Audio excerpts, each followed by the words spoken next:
Tekken don't make a lick of sense. Let's see what it's about. My boy sent it. I'm gonna give it a shot, man. As a longtime Tekken fan since Tekken 5, I can confidently speak for all Tekken fans when I say Tekken don't make no damn sense. This franchise has been the pinnacle of seriousness and unseriousness at the same time in literally every way possible. From the story to the combat, the characters, I feel like it's almost the perfect blend, almost. So for those who are familiar with Tekken already, I feel like you know exactly what points I'm gonna bring up. But if you're not too familiar with Tekken, I got you too, bro. Don't worry. Ew. You can go ahead and get your snacks too. I'll wait. I don't got no snacks.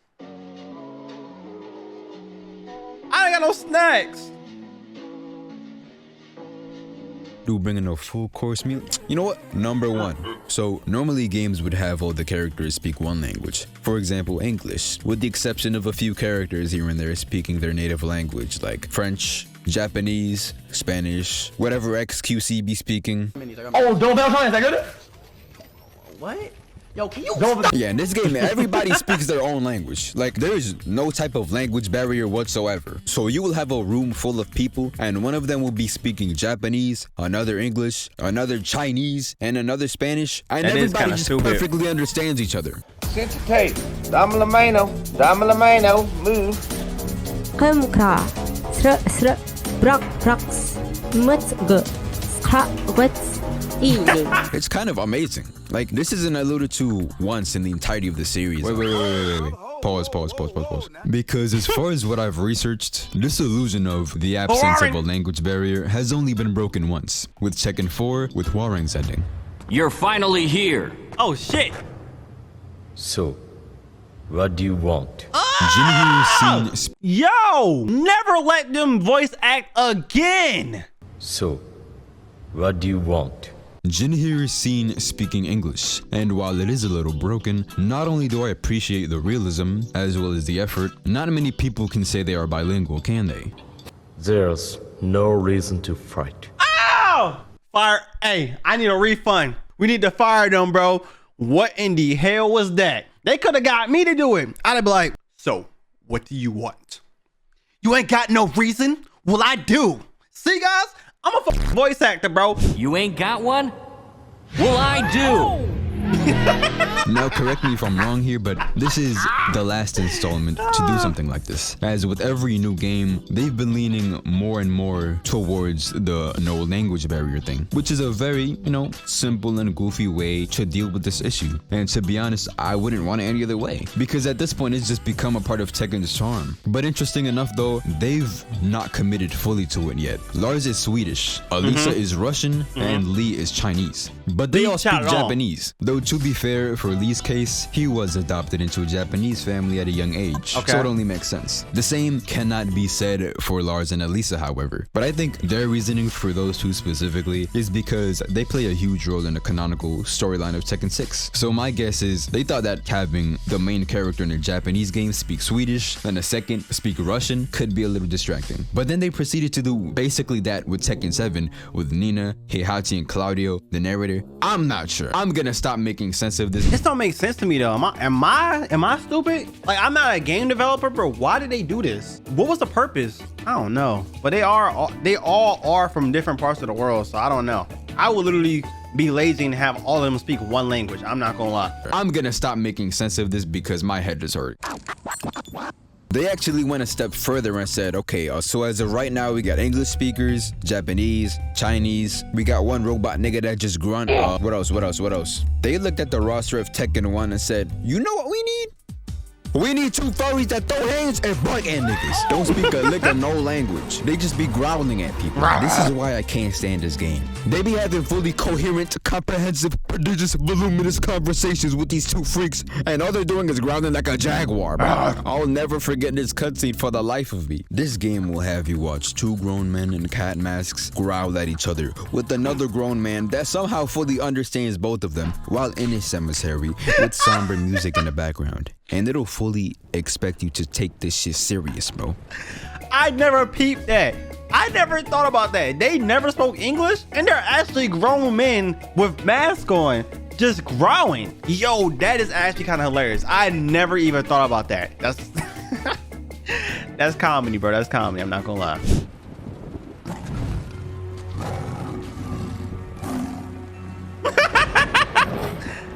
Not the fucking subtitles. Don't lie to me. How the f did you understand that, my nigga? Yo, God bless Marduk, bro. That nigga's a specimen. I'm not gonna lie. I gotta give props though, because like I never questioned this cutscene until recently. Like this game does that good of a job at immersing you. I'm not gonna lie. I gotta respect it. The crazy part is, oh, they can speak. There might be a possibility that one of them are mute, but there's no way they both are. Like they were not born this way, and they are not transracial. They are both humans who was chilling until at some point in their 20s they decided to don the Jaguar mask and never break character. Ever. Never. That cutscene you just saw, that was from Tekken 6. What? Both of these characters have been a part of the series since its first installment in 1994. So what that means is neither of these niggas have uttered not one single comprehensible word in almost 30 years. How are they repopulating? You know what I'm saying? What do they do if they want to get some? Are they like monks? They just never gonna get put because they identify as Jaguar? Like, how does that work? What you gonna do? You gonna talk to her a bit and be like, rah, rah, rah. But wait, cause it's more. I forgot to tell y'all, it's not just 2 of them. It's 4. The first king was slain by the hands of Ogre before Tekken 3. And the first Armor King was slain by the hands of King Marduk after Tekken 3. Their predecessors were the foster son of King and the younger brother of Armor King, respectively. Bringing us back to this cutscene, because the second Armor King is not even gonna break character for his brother who got put in a Vitamix 52,000 by the man who was standing right in front of him. Like, what type of dedication is this, bro? Read the room. These people are insane. Nonsense aside though, I love their lore. The first king was actually the owner of an orphanage. I don't know how that process went about, but God bless him. How did he even get the kids to get there, bro? How did he open the orphanage if he just says rawr all the fucking time? The nigga just warp. What? How did they understand him? Bro, I ought to keep that out, bro. You come in here with a mask on and one in the orphanage, bro, it just screams out something ain't right. How did he get an orphanage? And the second king was from that orphanage, so that's pretty cool. One thing about the second king though, that nigga stand on business, bro. He straight up paid Marduk's bail, and they bought him a plane ticket just to beat his ass in front of thousands of people.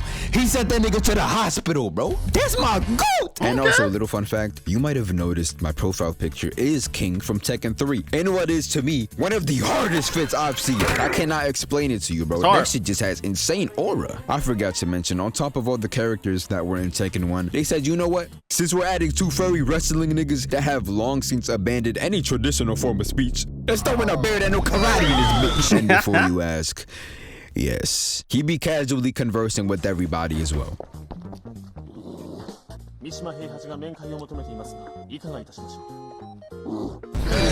But more on him later, cause he isn't even the only animal you can play as. There's also 2 genetically engineered boxing kangaroos, and to be honest, they could have dropped the genetically engineered part and said he was just a wild kangaroo that picked up some boxing gloves, and I would have been like, all right.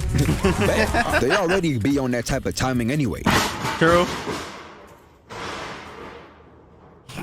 Since they be acting all tough and shit, like, look at this kangaroo, bro. Lose the attitude, bro. You not like that. There's also Steve Fox. There's nothing wrong with him. He's just British. And then you got Yoshimitsu. Does Yoshimitsu talk? That nigga think he in the edit.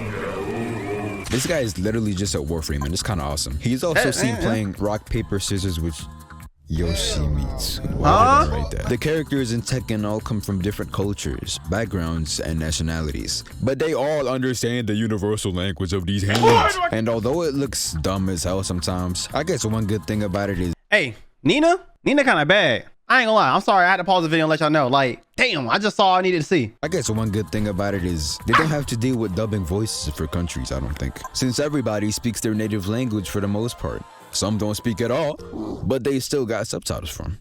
But anyway, that was a long one. Pause. We on to number 2. What is number 2, you ask? Bro, Heihachi. This man has, according to the creator of Tekken himself, 19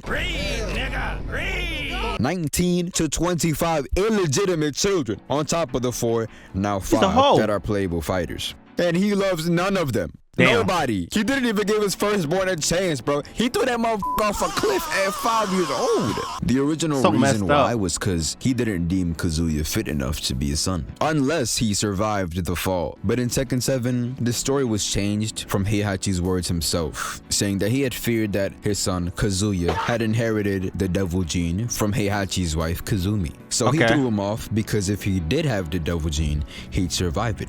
And I'm not gonna sugarcoat it.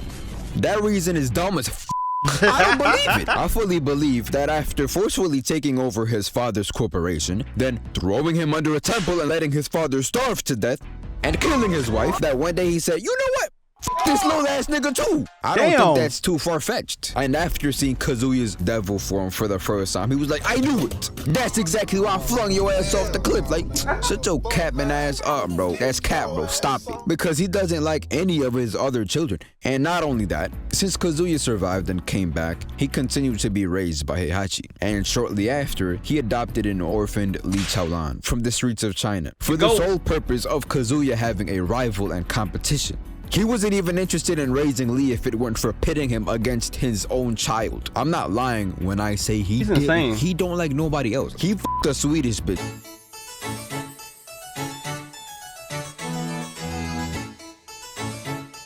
And when he realized it wasn't his nut that it was cursed, he didn't care about her or their kid anymore. Bro just moved on. Nick Cannon wanna be this nigga so bad. You're not that guy, pal. Trust me. You're not that guy. Side note, that kid ended up being Lars. Oh, if you really? weren't aware. And I love Lars. And I really hope he don't inherit his father's hairline, because that shit is tragic. No cap. Also, for a short time period, he actually liked Jin, I think. I'm leaving a bit out of the lore so this video doesn't drag, because it's a very long story. But to catch y'all up very quick, in the end of Tekken 1, Kazuya ended up getting his payback by throwing Heihachi off a cliff. And How many times did people get thrown off cliffs in Tekken, bro?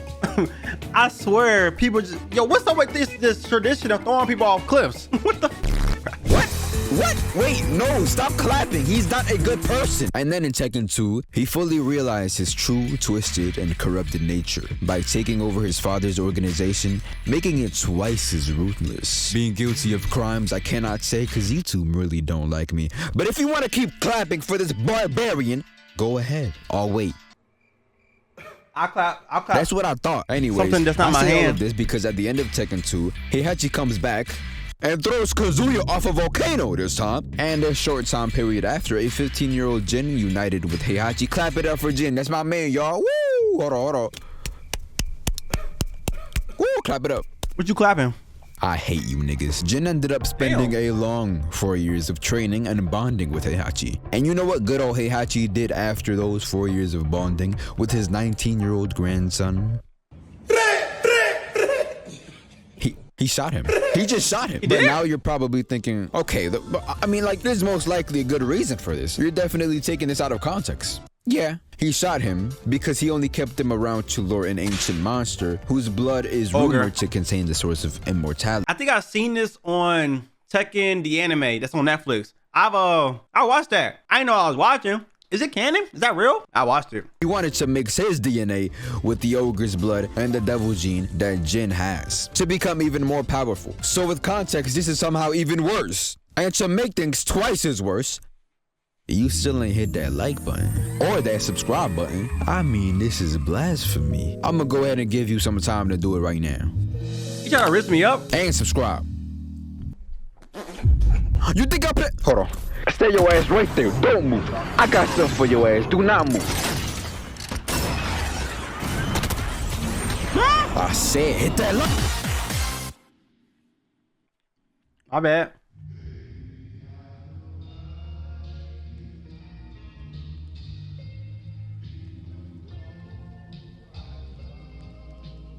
The hell is this? What words? You want to chat up here? What the hell is this? True words be taking up space on my chat? After careful consideration and conversation with my lawyers over at RE Incorporated, I've been advised not to motivate my viewers to hit that like and subscribe button. I humbly apologize. My fault, OG. But anyway, back to Heihachi because I'm still not done with this man. So to recap, he put his father and wife in a NutriBullet. He threw his first son off a cliff and a volcano, cast his adopted son out of the clan, shot his grandson, and has about 18 other children whom he's completely abandoned. Except for one. Now, I'm not gonna lie, I don't know how to tell you this next part, but out of all the blood relatives that I've just mentioned, the only person whom he's maintained a positive relationship with woman isn't a person. It's a bear. You remember that bear I mentioned earlier that no karate? The bear is part of the family? What the? We kind of glossed over that one, didn't we? Heihachi taught this motherfucker Mishima style karate. He taught that bear Kuma Shinken. He taught him Japanese and sign language. Like he really loved his bear. You will never see Heihachi this happy around any of his blood relatives, dog. Hold on, I take that back. Because it's two bears. The first one is Kuma 1, who passed away of old age, God bless his soul. And his son Kuma 2.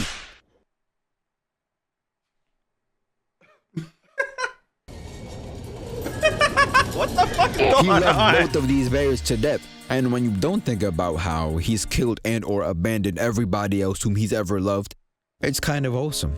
No, bro, it's not. Go love your family. You know, Heihachi in a lot of ways reminds me of my father. Did Heihachi fuck a bear? I'm confused. He didn't throw me off a cliff though, or a volcano, or shoot me in the head. And he don't got that yee ass haircut. Also, he doesn't father 25 illegitimate. You know, I don't know where I was going with this. But anyways, on to number 3. My next point is, what the hell is Yoshimitsu? You might remember I mentioned him way early in this video, but his case is quite the interesting one to me. Because it seems like since the very first Tekken, they weren't really sure what to do with his character, so they just made him the wild card of Tekken. The only thing that has stayed very consistent about his character would be the fact that like he's a Robin Hood sort of ninja with a very goofy side, who is also the leader of the Manji clan. The thing is though, Yoshimitsu kind of cold. He used to be my main before I got my main man now. Well, actually, my main man, see it, man? Leo is my favorite character right now. Which is honestly, that's cool enough for me. You don't really gotta tell me anything else about him because he already has a sword and he's already a samurai. So he's already cool as f on my book. Then it says here that he likes to play video games and dislikes poor losers. How do you take from the rich and give to the poor, but hate broke niggas? But aside from that, he's had a completely different fit in every single game. Like in the first game, he was a robot ninja. In the second game, he looks like he's supposed to be a guy in a cyborg ninja costume. Then in Tekken 3, he was more something along the lines of like a space ninja. Then in Tekken 4, he was an armored skeleton with butterfly wings. 5 is a lot more of a traditional samurai look mixed with the skeleton look from last game. 6, I don't know what is going on, but it looks raw as f. 7, they completely ditched. That look like Predator versus Alien or something. I don't know. What is Yoshi? They just be doing random shit with him. What is this? What the fuck is this design? I don't know what he is. I don't know what he has on top of him. Pause. He might be an alien. I always thought he was an alien. They completely ditched every single one of those looks. Then they made him an octopus ninja with a sword that has powers. What? This sounds like I'm making it up. I'm not making this up. Though my favorite look is probably the Tekken 8 one. That shit is clean as fuck. He literally looks like a Warframe. He looks like a prime Warframe, bro. This dude really has the look of like 4 different Warframes. There's no way that he's a human in Tekken 7, bro. They have not missed the realest one time tentacles I've ever seen. Then in the very next game, they have the nerve to put fingerless gloves on him.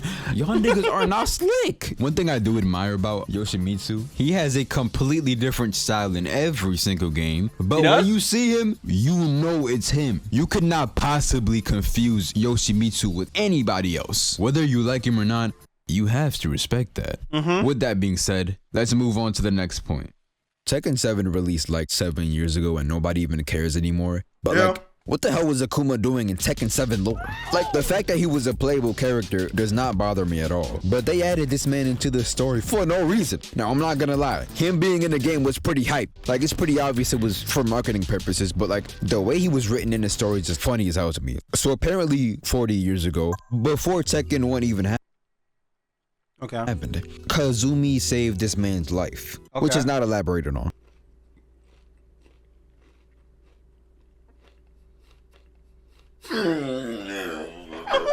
We're just told that she saved his life at one point. Then he pledged an oath to Kazumi that if she isn't able to eliminate Heihachi, he'll do it. And apparently he's been waiting like 40 years to act on this oath. And I'd be mad as hell if I was Kazumi. Nigga, where was you at all these years? Was all the stores out of milk, bro? What was going on? Well, his reasoning was that he wanted to wait until Heihachi and Kazuya were at their most powerful. But like in Tekken 7, Heihachi's 75, bro. 75. I mean, he's still in fantastic shape and was biting bullets and kicking rockets at 70 years old. But alright, whatever you say. All I'm saying is World War III happened last game, buddy. Really? An ancient demon that will seal the way for thousands of years under the earth pulled up on these niggas before you did, buddy. He was in the other game, bro. You know what I'm saying? He was too busy in Street Fighter. Cut him some slack. You know, he couldn't be in two places at once. Maybe he's multi-dimensional and can't travel universes like that fast. He gotta like recuperate and shit. I don't. I sincerely apologize. Because I meant two ancient demons. I mean, look at this one. He look like he'd be a boss battle in God of War 3. And he's a god of fighting. Y'all are literally a match made in heaven. But anyway, next point. Some of these moves should not be doing any type of damage or just look dumb as hell. I mean, Armor King literally has a move where his breath is just stank. That's it. I mean, how hot your breath gotta be. Bro, that does 12 damage.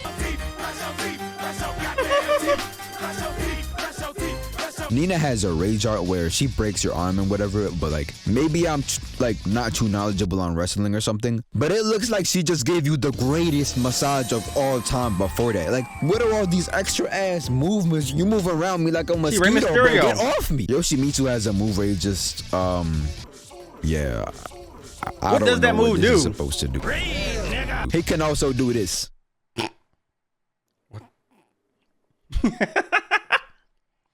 What do these moves do? There's this move that everyone with the Mishima-based fighting style has. It's called the Hell Sweep. And I love that move. It's iconic. But I'ma be real, that shit looks dumb as hell in every single game. Like, it has not once looked natural. You pause at any time when a character does it, shit looks like the most cursed image ever. The most cursed demonic stance ever. Which, I mean, it's called the Spinning Demon. But Heihachi taught everybody that. And he's only a demon metaphorically. And everybody else be shooting lasers out of their forehead. Bro spent the entirety of the franchise jealous. So what the hell is going on?